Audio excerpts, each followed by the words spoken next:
मध्य प्रदेश में शिवराज सरकार के चौथे कार्यकाल का आज पहला बजट पेश किया गया। राज्य के वित्त मंत्री जगदीश देवड़ा ने विधानसभा में 2,41,375 करोड़ रुपए का बजट पेश किया। बजट भाषण में सरकार का फोकस आत्मनिर्भर मध्य प्रदेश पर रहा। बजट में ना तो कोई नया टैक्स लगाया गया है और ना ही किसी पुराने कर में बढ़ोतरी की गई है।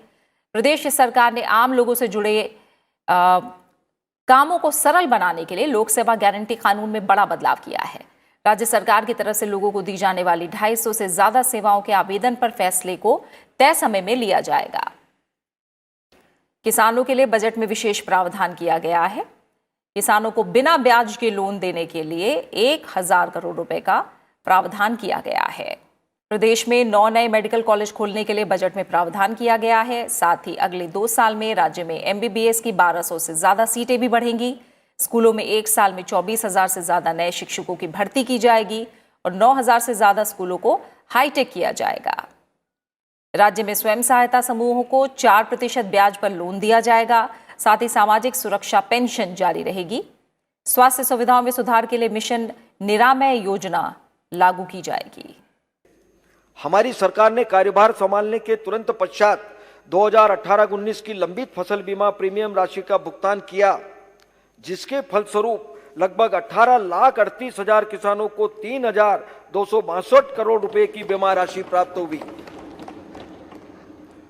खरीफ वर्ष 2019-20 के लिए 23,59,500 किसानों को 5,418 करोड़ की बीमा राशि का भुगतान किया गया। इस तरह हमारी सरकार द्वारा इस कार्यकाल में अब तक लगभग 43 लाख किसानों को 8,000 करोड़ से अधिक का भुगतान फसल बीमा योजना के अंतर्गत किया गया। माननीय अध्यक्ष महोदय, मुझे गर्व है कि प्रदेश के अन्नदाताओं ने कोविड काल की विपरीत परिस्थितियों में भी रिकॉर्ड उत्पादन किया। हमारे प्रदेश ने इस वर्ष देश में सर्वाधिक उपार्जन कर कीर्तिमान स्थापित किया है। हमने लगभग 15,81,000 किसानों से 1,29,42,000 मीट्रिक टन गेहूं का उपार्जन किया। हमने प्रदेश के किसानों को 24,833 करोड़ का समय से भुगतान किया। हमने लगभग 5,86,000 किसानों से 37,26,446 मीट्रिक टन धान का उपार्जन किया तथा 6,935 करोड़ का भुगतान किया।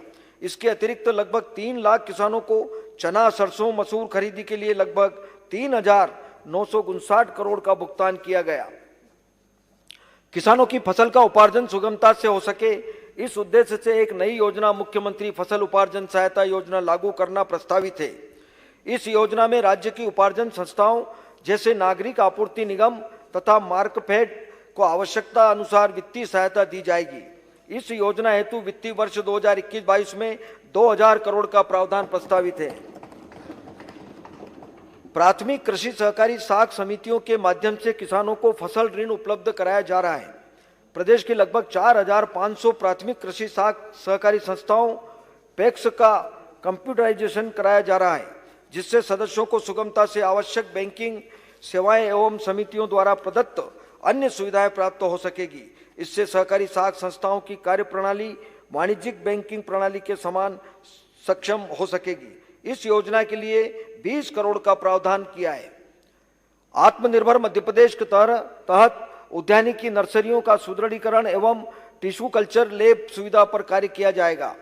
कृषि एवं उद्यानिकी उत्पादों हेतु जैविक प्रमाणीकरण प्रक्रिया प्रोटोकॉल स्थापित करना, चिन्हित कृषि उपज मंडियों में फल सब्जियों की सफाई, ग्रेडिंग, पैकेजिंग और कोल्ड स्टोरेज सुविधाएं उपलब्ध कराना आदि कार्य भी किए जाएंगे।